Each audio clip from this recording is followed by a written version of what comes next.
कक्षा 7 की आपकी जो प्रश्नावली 9.1 है, यानी एक्सरसाइज 9.2 जो है, उसमें आपको यहाँ पर जो वृत्त हैं यानी कि जो सर्कल्स हैं उनके जो है उसके बारे में कुछ चीज़ों को यहाँ पर प्राप्त करना है।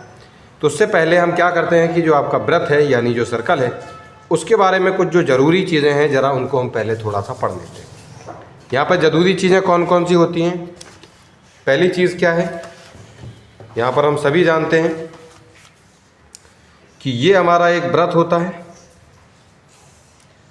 हम इसको वृत्त बोलते हैं, ठीक है कि नहीं। चलिए, इसके यहाँ पर जो बीचों बीच उसके अंदर वृत्त के अंदर वाले भाग में जो बीचों बीच वाला जो बिंदु होता है उसको हम मध्य बिंदु कहते हैं। उसको हम क्या कहते हैं? मध्य बिंदु। मध्य बिंदु यानी कि सेंटर पॉइंट। मध्य बिंदु नहीं, इसको केंद्र बिंदु कहेंगे छात्रों। केंद्र बिंदु, केंद्र बिंदु यानी कि सेंटर पॉइंट। ये क्या है इसमें हमारा? वो है O। उसके बाद छात्रों इसमें अगर हम देखते हैं कि अगर इस पे चलो मान के चलते हम यहाँ कहीं पर एक बिंदु है A, इस A वाले बिंदु से इसके केंद्र बिंदु तक अगर हम कोई एक सीधी रेखा खींचते हैं तो ये जो आपका OA जो है, हम चाहें तो यहाँ पर भी कोई बिंदु अपना बिंदु मान सकते हैं, पॉइंट मान सकते हैं, यहाँ पर यहाँ पर यहाँ पर यहाँ पर कहीं पर भी मान सकते हैं, ठीक है कि नहीं। और उसको अगर हम उस बिंदु को इस केंद्र बिंदु से यानी सेंटर पॉइंट से मिलाते हैं तो उस लाइन को हम कहते हैं त्रिज्या।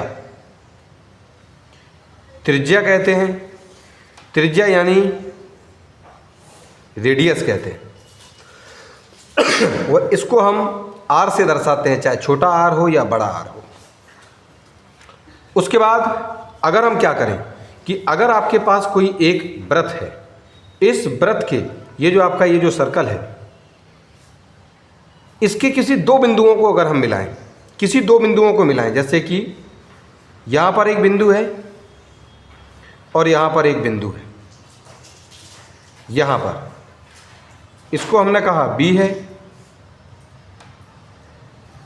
और इसको हमने कहा C है। तो इस वृत्त की ये जो आपको ये जो चारों ओर ये दिखाई दे रहा है इसको परिधि कहते हैं। इसके चारों ओर ये जो आपको ये जो बाउंड्री दिखाई दे रही है, ये जो लाइन दिखाई दे रही है घुमावदार वाली, उसको हम क्या कहते हैं? उसको परिधि कहा जाता है।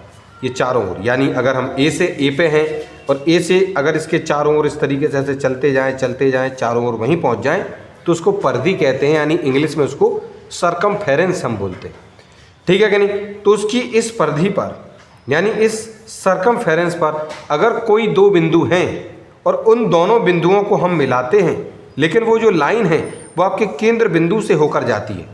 कि ना सर, क्या केंद्र बिंदु से नहीं भी जाती है? चलो हम बता देते हैं। हमने यहाँ कह दिया यहाँ D बिंदु है और यहाँ पर हमारा E बिंदु है। अब देख लो, ये जो D है और ये जो E है, ये भी दोनों के दोनों बिंदु आपकी इसी परिधि यानी सरकमफेरेंस पे हैं, लेकिन वो केंद्र से होकर अगर उनको दोनों को हम मिलाते हैं तो वो जो मिलाने वाली लाइन है वो उसके केंद्र से होकर नहीं गुजर रही है, ठीक है कि नहीं। तो ऐसी स्थिति में इसको हम क्या बोल देते हैं? इसको हम कहते हैं जीवा। और जीवा यानी इंग्लिश में इसको बोलते हैं कॉर्ड, ठीक। तो ये जो DE है वो आपकी जीवा यानी कॉर्ड होगी, जबकि ये जो BC है यानी जिन बिंदुओं को मिलाने पर जो लाइन है आपकी उस केंद्र बिंदु से होकर गुजर रही है, उसको हम उसका व्यास यानी कि डायामीटर कहते हैं और इसको हम D से दर्शाते हैं। किससे दर्शाते हैं? D से, ठीक है कि नहीं। चलिए, अब आपके जो वृत्त है, ये जो आपको वृत्त दिख रहा है, इस वृत्त के अंदर ये जो आपको वृत्त दिख रहा है, ये जो सर्कल आपको दिखाई दे रहा है, इसमें अगर ये आपका केंद्र बिंदु है तो यहाँ से यहाँ तक, यहाँ से यहाँ तक, यहाँ से यहाँ तक अनगिनत त्रिज्याएं खींची जा सकती हैं। इस चीज़ का आपको प्यारे छात्रों ध्यान देना है। बहुत सारी त्रिज्याएं आपके किसी एक वृत्त यानी एक सर्कल में बहुत सारी रेडियस हो सकती हैं। उसी प्रकार से अगर हम यहाँ देखते हैं कि अगर आपका कोई एक वृत्त है, ये इसका केंद्र बिंदु है, तो इसके बहुत सारे व्यास भी हो सकते हैं। ढेर सारे व्यास इसमें देखने को मिल सकते हैं। जितनी भी रेखाएं इसकी केंद्र बिंदु से होकर गुजरेंगी, मतलब कौन सी रेखाएं, दो बिंदुओं को मिलाने वाली, जो कहाँ पर है, आपकी इस परिधि पर स्थित हैं। तो ऐसे देखो, जैसे हमने इसको, ये है आपका, जैसे यहाँ हम समझते हैं ये रहा, तो यहाँ से लेकर यहाँ तक, तो देखो ये बिंदु था, ये वाला बिंदु था, केंद्र से होकर गुजरा, तो ये एक आपका जो है व्यास यानी डायमीटर हो गया। यहाँ से हमने यहाँ गुजार दिया, तो देखिए परिधि पर ये वाला बिंदु था, ये वाला बिंदु था, दोनों बिंदुओं को मिलाने वाली लाइन उसके केंद्र बिंदु से गुजरी, यानी ये भी डायमीटर यानी व्यास हो गया। यहाँ पर भी अगर देखेंगे आप छात्रों, अगर तो ये वाला भी देखिए, यहाँ पर भी और यहाँ पर भी, ये वाले जो हमने यहाँ पर ये जो बनाए, वो आप इस तरीके से थोड़ा सा और स्पष्ट रूप से बना सकते हैं। वो तो मैंने ऐसे थोड़ा जल्दी जल्दी बना दिया, ठीक है कि नहीं। तो इसी प्रकार से छात्रों, अगर हम देखेंगे कि अगर आपका एक कोई फिर से वृत्त है, ये इसका केंद्र बिंदु है, और ये देखिए ये ढेर सारी इसमें आपकी जो जीवाएं हैं वो खींची जा सकती हैं।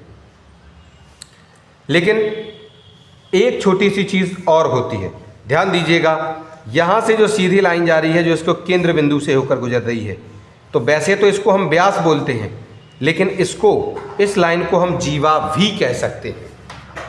क्योंकि जीवा को क्या मतलब है, जो कॉर्ड है उसको क्या मतलब है, उसको मतलब है इस परिधि पर स्थित किन्हीं दो बिंदुओं को मिलाने से, चाहे वो आपकी लाइन उन दोनों बिंदुओं को मिलाने वाली जो लाइन है वो चाहे आपके केंद्र बिंदु से होकर गुजरे, जैसे कि इसमें गुजर रही थी या इसमें भी गुजर रही है, और चाहे ना गुजरे, उससे मतलब नहीं है उसको तो केवल उन दोनों बिंदुओं को मिलाना है।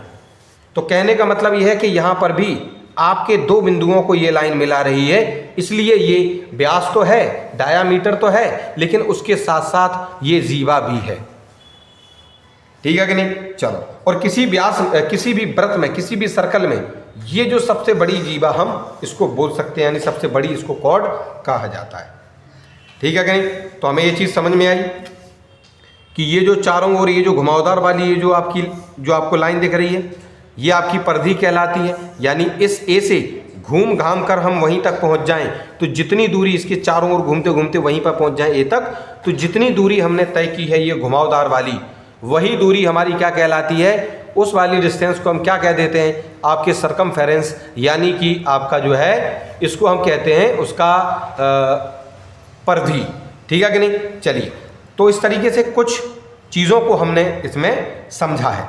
अब उसके बाद इसमें दो चीज़ें और हैं बच्चों, इसमें एक चीज़ और है, जैसे कि उन्होंने कहा कि आप क्षेत्रफल निकालो। तो क्षेत्रफल का मतलब हम सभी जानते हैं, जितनी जगह उसने घेर रखी है। तो कोई अगर आपका ये वृत्त है, उसने ये जो जगह घेर रखी है, ये पूरी जगह, इसी को उस वृत्त का क्षेत्रफल हम बच्चों कहते हैं। तो ये आपको इस वाली ये जो प्रश्नावली है, ये जो एक्सरसाइज है, उसमें इस चीज़ को आपको पता करना है, ठीक है। कहीं पर आपको परिधि के बारे में भी बताना है कि अगर मान लो हम यहाँ हैं और घूम घाम के हम वहीं पहुँचे तो हम कितना दूर चले गए, वो आपको परिधि के बारे में बताना है, ठीक है कि नहीं। और इसमें आपको जो व्यास है, व्यास के बारे में जो है कुछ चीज़ें आपको सवाल कुछ देखने को मिलेंगी। त्रिज्या के बारे में भी आपको यहाँ पर कुछ सवाल देखने को मिलेंगे। तो यहाँ पर कुछ चीज़ें हैं, जैसे एक चीज़ और इसमें एक टॉपिक है जिसे हम कहते हैं अर्धवृत्त। तो देखो, जैसे ये आपका कोई व्रत है ये आपका कोई व्रत है, ये आपका व्रत यानी ये कोई सर्कल है, इसको हम बीच से ऐसा काट दें आधा। आप चाहे ऐसे काट दो, आप चाहे ऐसे काट दो, ऐसे काट दो, कैसे भी काटो। तो ये जो दो टुकड़े बनकर आपको मिलकर जो आपको जो है ये जो दो टुकड़े मिलेंगे, एक ये रहा और एक इधर नीचे वाला एक ये जो टुकड़ा रहा, इन दोनों ही टुकड़ों को हम अर्धवृत्त यानी कि सेमी सर्कल बोलते हैं, ठीक है कि नहीं। चलिए, तो इसमें क्या है, इसके बारे में भी आपको कुछ सवाल यहाँ पर जो है देखने को मिलेंगे, ठीक है। चलिए, उसके बाद यहाँ पर कुछ फॉर्मूले होते हैं जिनको हमें याद करना ज़रूरी है। जैसे अगर आपको त्रिज्या निकालनी हो, यानी कि अगर आपको रेडियस निकालनी है और व्यास दिया जाए,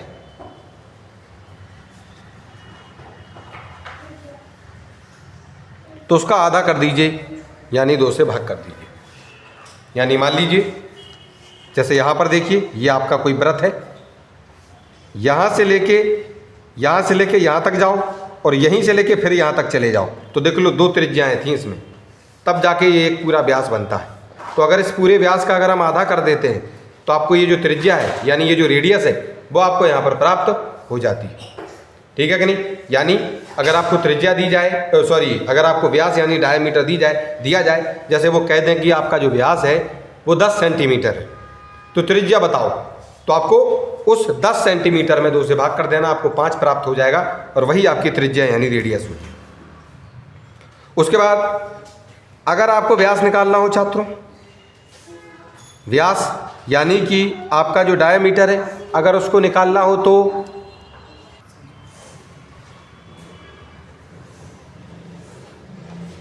और अगर आपको त्रिज्या दी जाए, त्रिज्या यानी रेडियस दिया जाए, तो आपको उसमें 2 से गुना कर देना है। जैसे मान लीजिए हमने कह दिया कि किसी भी एक वृत्त में कोई भी अगर आपके पास, जैसे ये वृत्त है, ये चलो ये वृत्त है, और हमने कह दिया कि इस वृत्त की जो त्रिज्या है वो 12 सेंटीमीटर है, तो इसका व्यास क्या होगा? तो 12 का गुना 2 में कर दोगे आप 24 आ जाएगा, वही इसका व्यास होगा। और ये चीज़ें आपको हो सकता है आगे सवालों में जो है काम आए, आपकी 7th क्लास में ना आए तो आगे वाली क्लासेस में आ सकती है। ठीक है कि नहीं? चलिए उसके बाद बात हो रही है आपकी परिधि की। परिधि की यानी कि आपके सरकमफेरेंस की।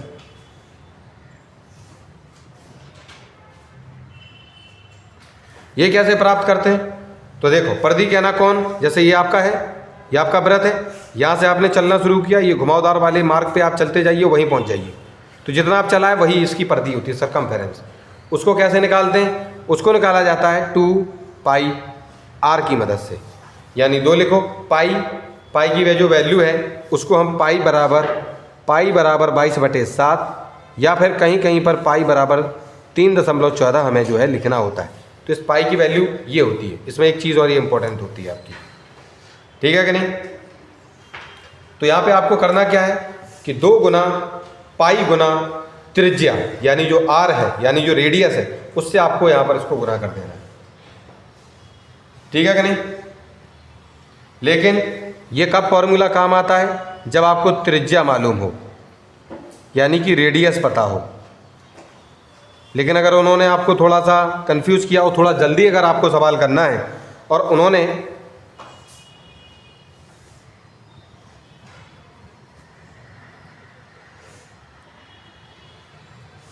d गुणा पाई, यानी अगर उन्होंने सीधा आपको दे दिया व्यास, उन्होंने क्या दिया, ये है आपका वृत्त और उसका व्यास है आपका जो है 28 सेंटीमीटर, तो इसकी परिधि बताओ, तो उसके लिए आपको ये फॉर्मूला लगा देना है।